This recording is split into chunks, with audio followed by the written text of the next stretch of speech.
Welcome back to the Haircafe Cinematic Universe, hair loss witchers. Remember, a finasteride a day keeps the hair transplant doctor away. So, let me tell you something, homies. Back when I was a young man in the late 90s and early 2000s, I knew the digital era was coming. I knew it was only a matter of time before human society would transition away from a largely analog form of living into a digital one. And I didn't fear this change. No, I am not a Luddite after all.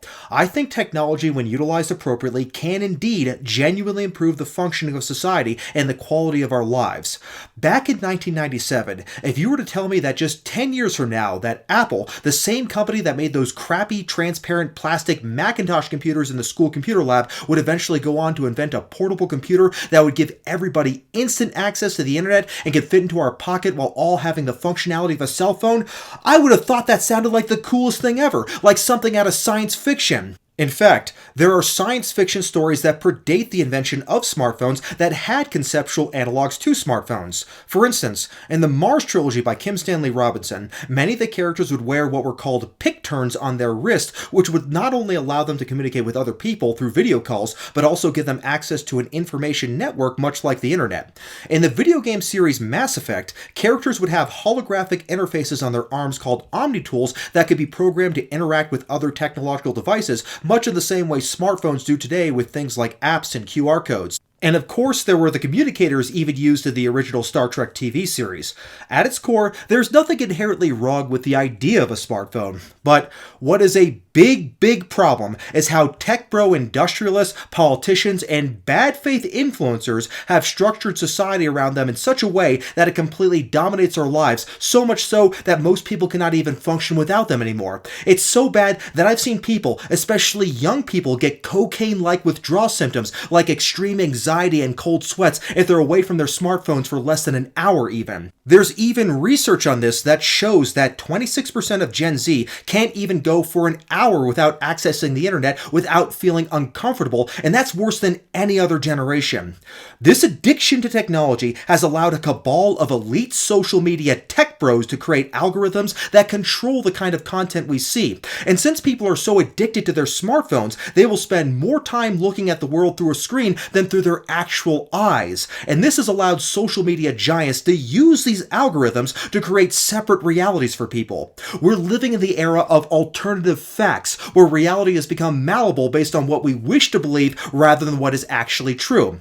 As a consequence, we have seen a rise in anti-intellectualism that has become so powerful that we're now living in a post-truth society. Conspiracy theories are now considered mainstream, while science is considered woke.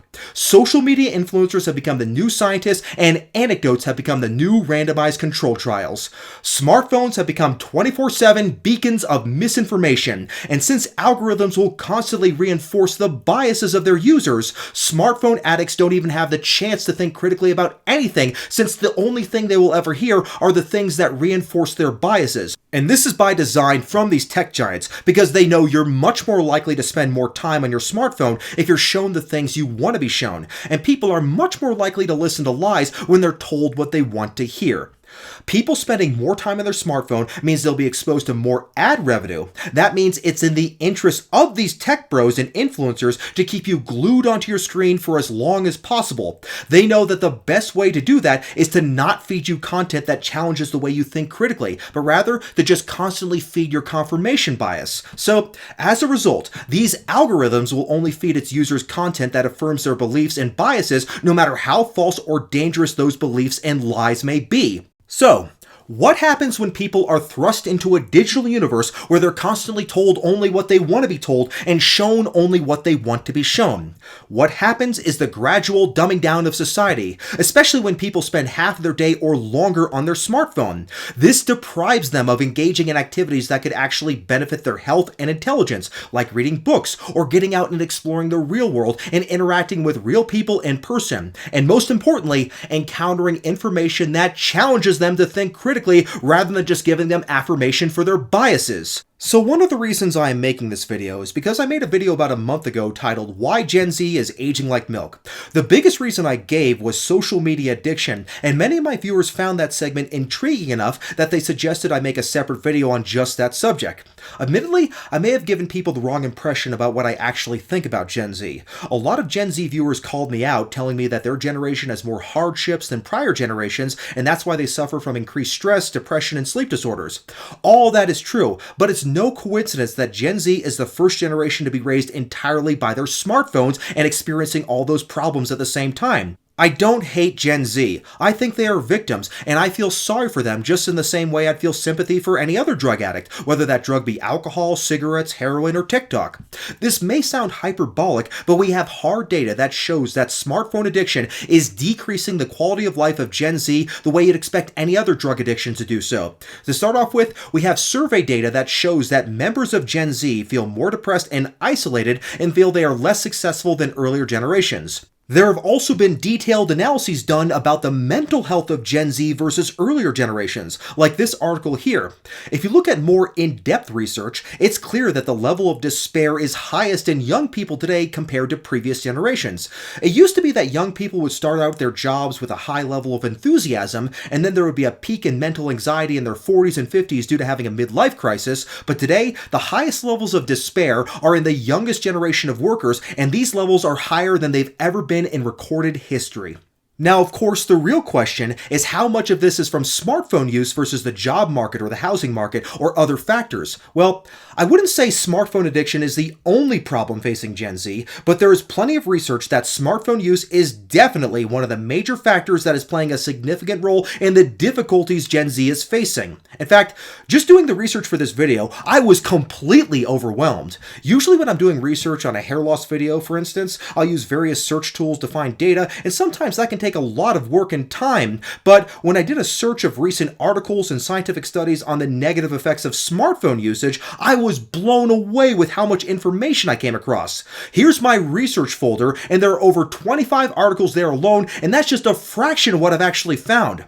Some of the articles look at the correlation between screen time use and mental health, and some of them look specifically at the influence of social media. It's hard to separate those two factors, though, because the majority of smartphone use for Gen Z involves checking out social media feeds literally hundreds, if not thousands of times per day. These feeds have been individually tuned for each person using proprietary algorithms that are designed to increase screen time, which increases engagement with advertising, which is the business model of tech companies like Google, Facebook, and TikTok. So, what is the first thing the average Gen Z person does when they wake up in the morning? They reach over to their bedside table, grab their smartphone, and check their social media feed. They'll do that before they even take a piss in the morning, much in the same way a nicotine addict or alcoholic will make having a drink or smoking that first cigarette the first thing they do when they wake up in the morning. Every single time you open your smartphone to check your social media feeds to find out if your fake online friends are liking your post, what you're actually doing is giving ad revenue money to tech bro billionaires whose combined wealth, if you count just the top 10 of them, is over $16 trillion. People probably don't like the idea of giving cent-of-billionaires more money, but they do it anyways because they are addicted. So, what we have here is a highly addictive product that is aimed primarily towards youth and is bad for both our physical and mental health. Does that sound familiar to you? If you're Gen Z, then probably not, but if you're from a generation where people were taught to still think critically, then you may notice that what tech bros are doing with social media is the exact same strategy that has been used by the tobacco industry in the past and more recently by the vaping industry. So, tech bros are the new drug pushers because they know the best time to get someone hooked on a drug is when they're young. And these days, parents will outsource their parental duties to smartphones and buy their children an Android or an iPhone before they're even old enough to start school. The reason they do this is because oftentimes even the parents are addicted to smartphones, and we know through research that when parents are addicted to drugs, they're more likely to pass down their addiction to their children. It makes me terrified for the future when I think about what effect this will have on the children of Gen Z. And like I said, it isn't just mental health that is negatively affected, it is physical health too. Just looking at the amount of screen time alone amongst teenagers, studies like this one show that increasing screen time correlates with less frequent exercise, increased weight, and problems with sleep. And of course, there is well-documented evidence that increased screen time is associated with increased depression, anxiety, and decreased social contact and support. No wonder Gen Z is suffering from an epidemic of loneliness, which is why Gen Z men in particular have let incel culture take over their generation completely. And I'm barely even scratching the surface here, chums. There are literally dozens of studies confirming the association between smartphone addiction and depression, as well as loneliness and sleep disturbances in adolescence. There are too many to go over in just one video, but the data strongly suggests that smartphone addiction is making Gen Z dumber, more depressed, and sicker. There are also numerous studies showing that smartphone use is associated with severe sleep disturbances. This review of 25 studies of the effects of smartphone use on sleep showed that there was a consistent negative relationship between excessive smartphone use and sleep quality. It concluded that, quote, smartphone use harms sleep quality, unquote. So, like I said in my Gen Z is aging like milk video, Gen Z's academic performance is worse than previous generations. After reaching a peak in 2006, SAT scores in both math and reading have decreased markedly, and recently the downward trend has been accelerating at a dramatic pace. Smartphones are undoubtedly playing a strong role in all of this. Studies show that smartphone addiction interferes with academic performance. This makes perfect sense because when you're spending 12 hours or more per day on your smartphone, that means you'll be contributing less time to activities that improve intelligence, like reading books. Gen Z is reading less than previous generations. This graph shows that around in the year 2007, which is when the smartphone was introduced, the number of high schoolers who read 0 books per year jumped way up, and the number of them who read at least 6 books per year plummeted. Gen Z thinks books are a waste of time, yet at the same time, they'll spend 6, 8, or 12 hours or more every day watching short form of social media brain rot on TikTok, Instagram, and YouTube. So, it's no wonder Gen Z is getting stupider. They don't spend any time actually doing things to improve the brain, like reading books. Reading books, even if it is just reading fiction for the sake of entertainment, does for your brain what resistance training does for your skeletal muscles and what finasteride does for your hair. Reading has also been shown in many studies to improve cognitive function and prevent cognitive decline with aging. And when I say reading, I am not talking about reading the half-baked political opinions of your fake friends on Facebook. You need to read something that requires a significant degree of attention and concentration, like reading a book. People can read any book based on whatever their literary taste may be, but if you want my personal recommendation, I would suggest the hard science fiction genre, because not only is it highly entertaining and thought-provoking, but it can be highly educational as well, since the scientific rationale in the plot is all grounded in scientific reality, and thus, it can teach you a lot about how science works. If you want some specific recommendations, I would recommend anything from the authors Kim Stanley Robinson, Arthur C. Clarke, Andy Weir, Isaac Asimov, Larry Niven, Neil Stephenson, or Ian MacDonald. But like I said, reading books is good, period. So even if you prefer fantasy, soft science fiction, or even just romance novels, that's all perfectly fine. Reading is resistance training for your brain, and social media addiction is what is making society mentally weaker, and it's only going to get worse unless we as a society can acknowledge that this is a very serious problem. It is without question that social media addiction on these smartphones is causing the worsening of academic performance and intelligence in society. Also, we know that smartphone addiction is very common in young people especially. In the study of university students, 48% of them use their phones more than 4 hours per day. 23% of them actually had physical symptoms from smartphone use, including wrist and neck pain. So, I don't know if you guys have ever heard of tech neck, but it's definitely a real thing, especially with young people because they spend all day hunched over on their smartphone. So, smartphones are also ruining the posture of young people, not just their minds. So, in case it isn't obvious, I think smartphones are an abomination. If there was a button I could press that would destroy every smartphone on planet Earth, I'd press it twice. So, I'm sure someone is writing in the comment section right now, "But Kevin, I rely on my smartphone for all sorts of daily tasks. It's too bad that it has some negative effects, but it's an essential tool, and I can never live without it."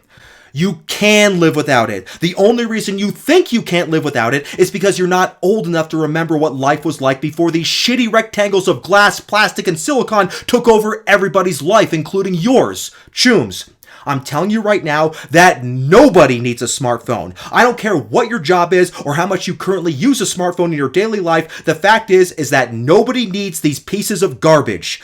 You could take steps to control this addiction right now if you are willing. So rather than me just acting like an angry boomer and lambasting young people for their smartphone addiction, let me actually give some practical advice on how to break your addiction to smartphones forever. So, nobody needs a smartphone, but everybody probably needs to have a phone. So, what can you do if you need a phone, but also want to end your smartphone addiction forever? Well, believe it or not, chooms, not every phone is a smartphone. There is an entirely different category of cell phones known as dumb phones, also known as feature phones. I own one myself. Here it is. This is a punked MP02 dumb phone. All it can do is call as well as send and receive text. That's it. Now, you may be thinking, but Kevin, I can't have a phone like that because I also rely on my phone for things like QR codes, GPS, camera functionality, and video calls. I'm gonna be stuck using smartphones forever, bro.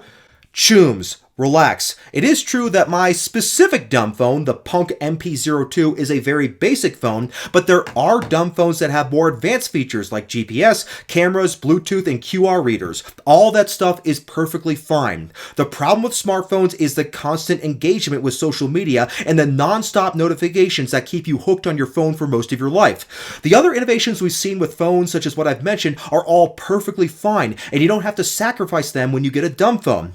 The cool thing about dumb phones is that they're diverse. If you guys remember what cell phones looked like before iPhones became ubiquitous, I'm talking about like from the early 2000s, we had a lot of really cool looking and unique looking phones like the BlackBerry and the Trio. There was actually diversity in how phones look as opposed to everything being a boring ass rectangle with a glass screen that becomes a smudgy piece of shit every time you use it. Dumb phones are fun to own because you feel like you own a unique piece of hardware as opposed to just having some clone device that everyone else owns. There are plenty of resources to buy dumb phones, but a great resource I highly recommend is dumbwireless.com. Full disclosure, I am not sponsored by this company. I just think it's a great website that sells a lot of great dumb phones that will suit pretty much everybody, including the Punked MP02 phone, which I bought from this online store. So, I know realistically a lot of people will not just be able to quit a drug addiction cold turkey, and smartphone addiction is no exception. Fortunately, there are phones that serve as kind of a halfway point between a smartphone and a dumb phone. These are known as dumb droids. You can kind of think of dumb droids as the equivalent of a smoker switching to nicotine patches or Nicorette gum, with the eventual goal being to quit entirely. What a dumb droid is technically a smartphone that has Android functionality, but it is designed in a way that makes excessive use of it impractical. So that way, if you want to use it as a smartphone, you can, but it won't be as easy, which will make it easier to cut down on your smartphone addiction. Dumbwireless sells a lot of great dumb droid phones that are a great place to start if you want to quit smartphones, but you aren't quite ready to go cold turkey.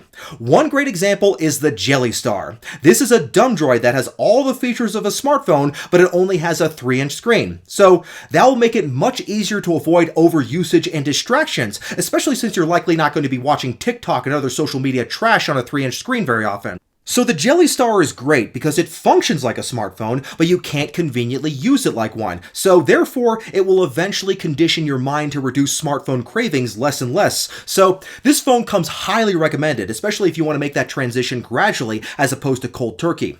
Another great dumb droid phone is the Mudita Compact. It still has features like cameras, GPS, Bluetooth, QR readers, and app installations, but its screen is a black and white e-ink display like what you'd see on an old school Kindle device. So that will limit consumption of things like TikTok videos. Also, the phone has its own operating system that is technically Android-based, but it has its own apps which are all very basic and don't involve any social media. So this may be a good option for people who want to cut back on their social media consumption, although I wouldn't call this a full-blown dumb phone since it does have Android functionality, so technically it's a dumb droid, but it's set up in a way where you really have to go out of your way if you want to use it like a regular smartphone. So this is a very nice dumb droid. So, let's say you want to make the transition to using a dumb phone entirely, whether you plan to do that cold turkey or do it gradually with a dumb droid. What dumb phone should you get? Well, some great options for a dumb phone would be just a basic Nokia 2780 flip phone. This phone still has convenient options like Google Maps, a camera, and a headphone jack, so you can still use it for things like QR codes, music, and GPS directions. Also, it's really cheap and compact. It fits in your pocket much better than an iPhone. There's even a Barbie-themed version which would be perfect for Jason Blaha.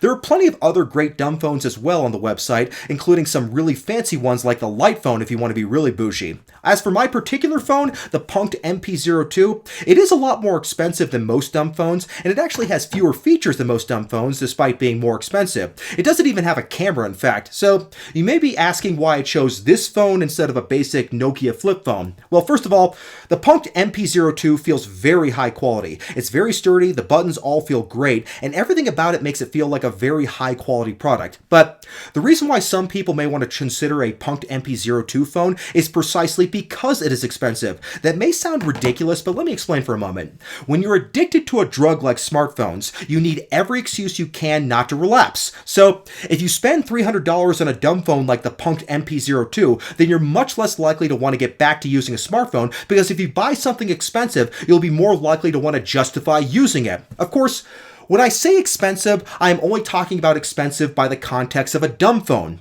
Most dumb phones are dirt cheap compared to smartphones. For example, the cheapest dumb phone from Dumbwireless is the AGM M9, which is a perfectly decent phone, and it only cost about $50 US. Your average smartphone, on the other hand, like the base iPhone Model 17 that just came out, costs $799, and that's the cheapest iPhone you can buy brand new. So even the most expensive dumb phones are significantly cheaper than any smartphone. Also, smartphones have much better battery life. I only charge my phone once per week, or even longer, despite the fact that I use my phone quite a bit since I have to keep in touch with my clients. Also, dumb phones have actual buttons instead of touchscreens, so the screen doesn't turn into some smudgy shit pile that you have to clean every day. They're also a lot more durable. I've dropped this phone a few times, and I've gotten some minor paint chips on it, but I'm not worried it's going to fracture like smartphones do. Also, with dumb phones that have a flip phone design, the screen is protected when you're not using it.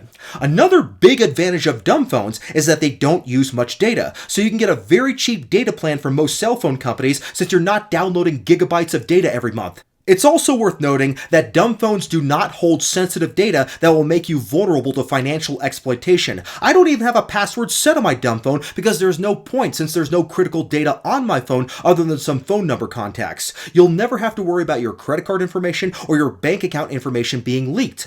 You also never have to worry about being locked out of your own account if you lose your dumb phone, and since dumb phones are so cheap, it's not that big of a deal to replace them if they ever get lost or stolen or broken. Also, you never have to worry about your dumb phone getting viruses or malware on them. So dumb phones have a lot of advantages over smartphones that we take for granted, since many people don't even know that dumb phones exist at all, but they do, and they're awesome, and you should buy one. Personally speaking, since I've switched over to dumb phones, my productivity has skyrocketed, and I'm not just talking about work productivity, I'm talking about everything. I'm spending much more time doing the things I actually enjoy doing. I'm exercising more, I'm reading more books, I'm playing more thought-provoking video games, I'm in closer contact with my friends and family, I'm spending more time learning about academic subjects, and my overall mood and well-being has improved dramatically. I feel better in every possible way. Even my back pain has gone down due to spending less time hunched over a smartphone.